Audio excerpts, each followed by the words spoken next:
Hello and happy solstice.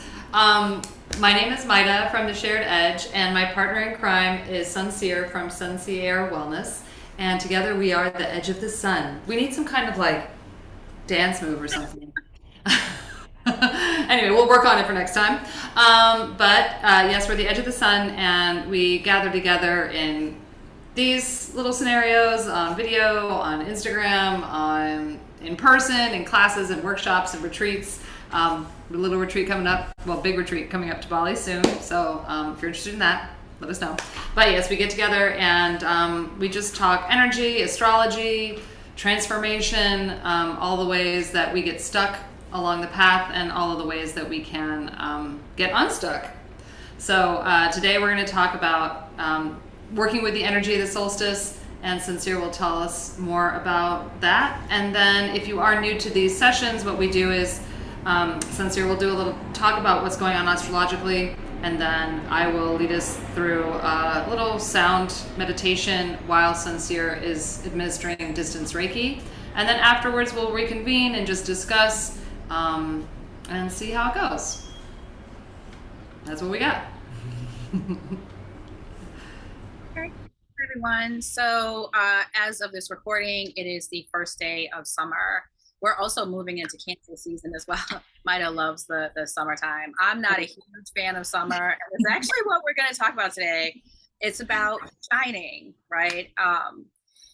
Summertime is a time where people are, wearing less clothing, they're showcasing their bodies, they're, being more social and going out and doing things. And that's all great and everything. In theory, I love the idea of it. It's just, I think it's more of the heat for me, to be honest. But, it made me think about how it's time for us to shine. It's a time for people to really just get out there and do their thing. And it's interesting because in Cancer season, Cancers tend not to be people who like to go out and shine. They tend to be more homebodies and sort of be in their shells. When you think about the actual archetype, or whatever you want to call it, the animal of Cancer is a crab. And so they tend to sort of retreat sometimes in their own shells. And we wanted to talk about into that shine, right? Being we all have gifts, we all have skills, we all have things about ourselves that we're meant to contribute to the world. We're all supposed to shine in some kind of way, but I think that whether it's through conditioning, through society or our families or whatever, a lot of times we have a tendency to not step into that shine because of fear. I know that I have a tendency to fall back because of not wanting the responsibility, sometimes not wanting to be wrong on a large platform. I think that's a big thing for me. And I find myself shying away from really, really sharing my gifts and putting myself out there. And it's crazy because my name is Suncear. Middle name is Ray. Okay. My name is supposed to mean morning star. I mean, I'm a Sagittarius with a Leo rising. I'm supposed to be shining. And so the idea that I'm falling back a lot has a lot to do with me growing up being the good little girl who was supposed to be quiet and not make a scene and make life easier for everyone else. So it's kind of fighting with the conditioning versus what I'm feeling I'm supposed to do. So it's an internal struggle with me that I'm working on, but it's just something that I thought we could bring up because I think a lot of people struggle with this because all of us are meant to shine in some kind of way. So that's what we're gonna, work on today is just, where are we not shining? Where are our skills are just tapping into that beautiful part of ourselves that we tend not to put out there, out in the open. Yeah, I mean, I definitely feel that as well. I mean, and I'm also like a Gemini. You're supposed to be like, oh, hey, look at me, And I'm an only child, which you'd think also would want to be like, hey. But yeah, I mean, I much prefer to just be like, whoop. But, I mean, nature is a great teacher where it's like the flowers don't care. They're like, I'm out. It's my, they're just out. And it's just like, it's so beautiful when you do get to see it, right? And we are that too. So yeah, our meditation will be along that of just like really tapping into our own inner blossoming, right? Inner blooming, so that we are really living the life that we are supposed to live fully and shinily. So, And that was so great that you said that too, about because everything is in full bloom right now in the summertime. That's such a great connection. So mhm, all things are out there. Everything is just shining its natural way, mhm. and like taking a cue from nature and just going with that. And you Yeah. also something really interesting too. When we were discussing this, Myda was talking about shining within as well, like shining for yourself. Like sometimes the pressure, not to give it all away, Meg, guess you can speak for yourself, I guess. No, no, But no. set it up. She was saying that it's about, it's one thing to put pressure on yourself to shine for everybody else, but it's also about finding that shine for yourself first too, which I Mhm. thought was such a great point. Yeah, for sure. It needs to start with you. So like you don't burn yourself out, because I think if we're constantly just trying to produce for everything else, we're not going to sustain ourselves. And then you end up losing the joy that you originally had because it's all being pushed out. So, yeah, that's a big that's a big one. So yeah, so let's just try and see where we all land with that. Yeah, so if you have about 5-10 minutes to get yourself comfortable, if you have headphones or some better speakers, but don't worry, the vibrations will come through the computer or through your phone. The Reiki will come through, whether you won't be watching this live. This isn't live, sorry. Spoiler alert, this is recorded. But yeah, either way, all of it, at whatever time you watch it or listen to it, you'll still receive the full benefits. So thanks for joining. And yeah, so whenever you get comfortable, highly recommend closing your eyes.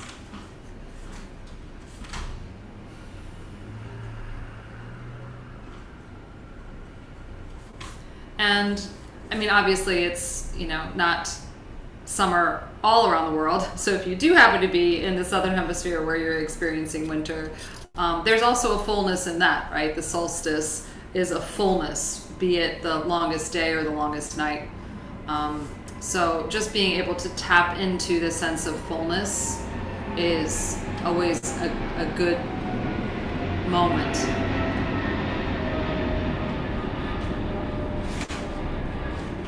And so once you do allow yourself to really settle in with your eyes closed, making sure that the body is relaxed as much as you can consciously do so. Let the jaws be relaxed. Relax any tension or holding in the belly or the chest.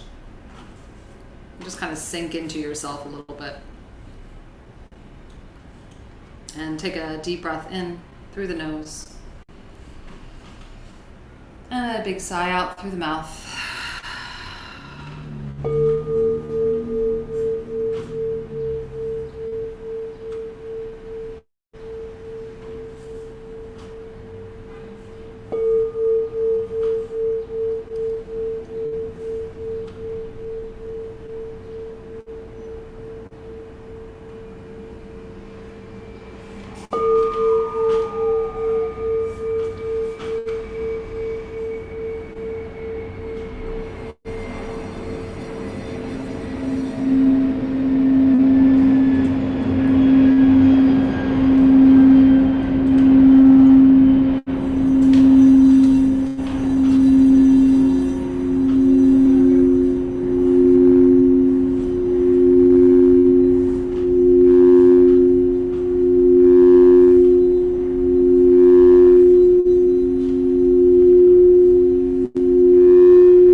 any judgment does come in,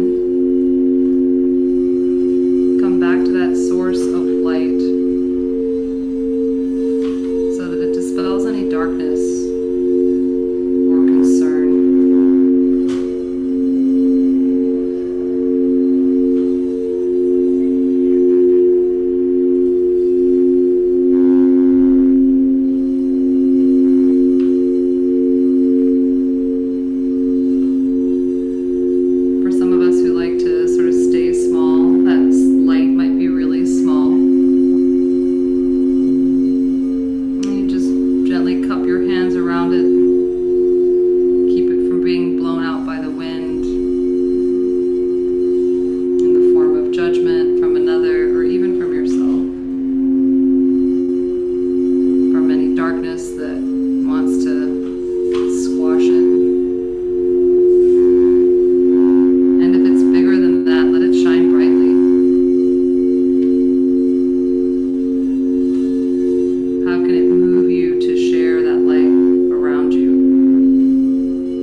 The light behind your eyes,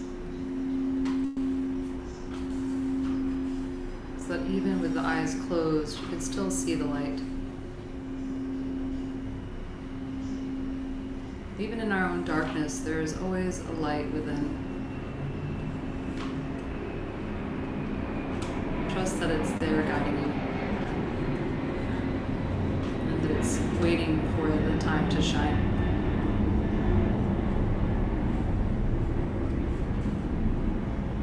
Ready, you can start to deepen your breath, move your body a little bit,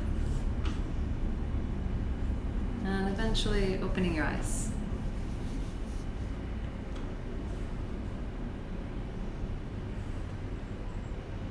Okay. So for my portion, messages for the collective. So I saw was a Phantom of the Opera, like the the guy who's doing that, and it seemed like it was a magician, but he was in the shadows. So I thought that was somewhat apropos that that image was the first thing that came up, because there's a lot of us that are in the shadows that have the ability to create these amazing things. Which, if I'm not mistaken, I saw that show 100 years ago, and I don't really remember the full. I don't know. He was doing something behind the scenes, creating something, I guess. So anyway, we have these abilities. So it's not the shadows, folks. The next thing I saw was the Emperor card in tarot, which is funny because this archetype is showing up an awful lot for me, and it's definitely showing itself a lot as something that I'm supposed to emulate. And I think it's suggesting that everyone else emulate it too, because there's a sense of authority that the Emperor card evokes. So it's about stepping into that power. And, you know, again, it's like the skills and the gifts that you have, like walking with authority, or you know, carrying them with authority. So then I saw what looked like, well, first it looked like someone crossing over a river in a boat. And then I thought about George Washington. I'm not sure if it was George Washington. I don't know, like crossing the Delaware. I don't know.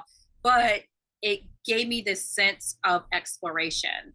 Like someone was, you know, there was a mission.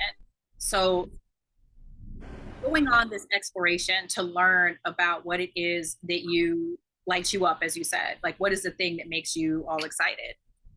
And then I've seen this image before, and it was a log cabin with a light on inside. And there was something you said about lighting you up too, and that's when it came up.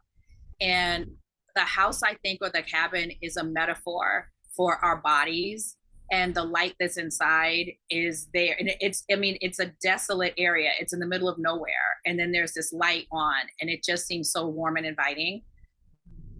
So I feel like that's just speaking to the light that's in us. And then there was okay, here we go with my handwriting again, y'all. Okay, it's definitely a bike wheel.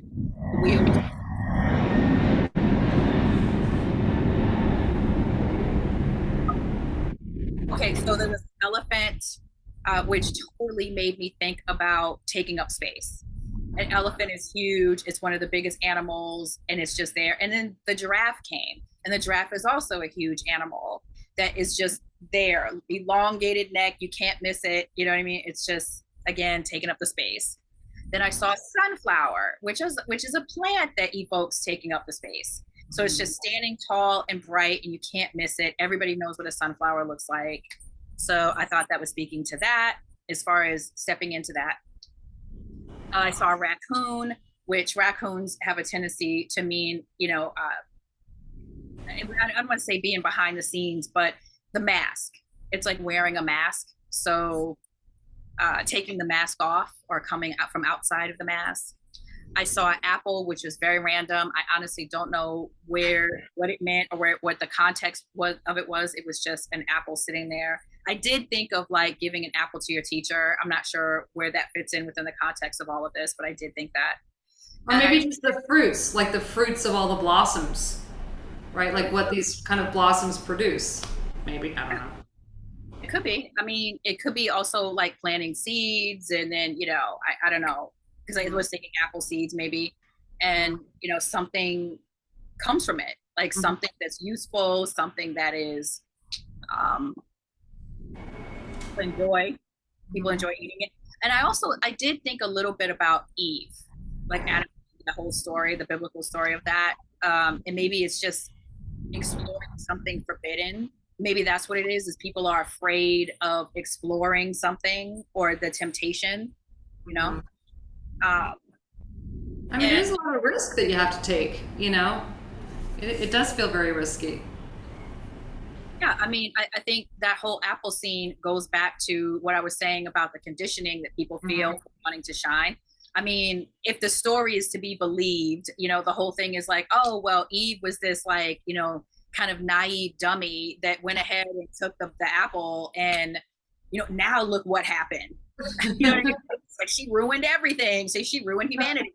So yeah. So I feel like a lot of people carry that around, and especially women, you know, are carrying around that burden of thinking that everything is our fault. Or, you know, we're the ones that have to make sure that everything is all right all the time. So maybe that's where the apple came from. Yeah, so I wish I could understand what the heck this says here, because I really don't know. So anyway, let's just move on. If I figure it out, I'll put it in the comment section. But that's what came up, folks. I feel like it was clear imagery to get out of our own way, step out of the shadows, and step into the spotlight, and don't be afraid, and get rid of all that stuff that you've heard before about why you can't. Just step in and out. Yeah. And if you have any doubt, just look at all the trees and everything blooming and the roses, and I mean everything's just like, I'm out. Whatever. You know. Yeah, it's just Yeah. nature. Yeah. It's our nature too, you know. It's our nature as human beings too. So, yeah. Yeah, Don't be scared. exactly. We Mhm. weren't meant to be in the shadows, folks. No. No. So, to wrap up, this is probably the last time that you're going to hear us talk about our retreat because we are on our way in a few weeks.